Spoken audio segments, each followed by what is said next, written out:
నిన్నటి రోజు పోలీసులపైన అధికారులపైన వైకాపా అధ్యక్షులు మాజీ ముఖ్యమంత్రి జగన్మోహన్ రెడ్డి గారు చేసిన వ్యాఖ్యలు చాలా అభ్యంతరకరం, ఆక్షేపణీయం. తమ పార్టీకి చెందిన వల్లభనేని వంశీని జైలు వద్దకు పోయి పరామర్శించడం అనేది అది సమర్థనీయం, అదేం తప్పు కాదు.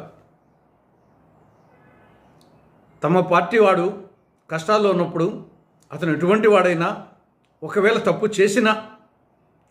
చేశాడు లేదు తర్వాత ఒకవేళ తప్పు చేసినా ఒక పార్టీ నాయకునిగా పోయి పరామర్శించడం అనేది అది నాయకుని లక్షణం, అందులో ఎలాంటి తప్పు లేదు.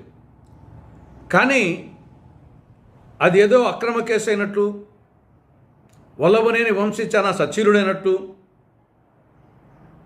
తప్పుడు కేసులు పెట్టినట్లు ఆ విధంగా వ్యాఖ్యానించడం, అతను వెనకేసుకురావడం కరెక్ట్ కాదు. ఎందుకంటే వల్లభనేని వంశీ ట్రాక్ రికార్డ్ అందరికీ తెలుసు. అతని మీద అనేక కేసులు ఉన్నాయి, ఒక్క కేసు కాదు. దాడుల కేసులు, కిడ్నాప్ కేసులు, రకరకాల కేసులు ఉన్నాయి. తర్వాత అతను గతంలో ఏ విధంగా టీడీపీ నాయకులను నోటికొచ్చినట్టు మాట్లాడిన ట్రాక్ రికార్డు కూడా ఉంది. కాబట్టి అతని మీద ఉండే కేసు అక్రమమా సక్రమం అనేది అది కోర్టులో తేలుతుంది. కానీ అతని ట్రాక్ రికార్డు మాత్రం అంత ఎన్నికేసుకు రావాల్సినంత ట్రాక్ రికార్డు మాత్రం కాదు. కానీ పరామర్శించడం అది ధర్మం, అది నాయకుని లక్షణం కూడా. ఈ నేపథ్యంలో జగన్మోహన్ రెడ్డి పోలీసుల మీద, అధికారుల మీద చేసిన వ్యాఖ్యలు మాత్రం చాలా అభ్యంతరకరం. అది ఒక నాయకుడుగా, ఒక పార్టీ అధ్యక్షుడిగా, ఒక మాజీ ముఖ్యమంత్రిగా మాట్లాడాల్సిన మాటలు కాదు.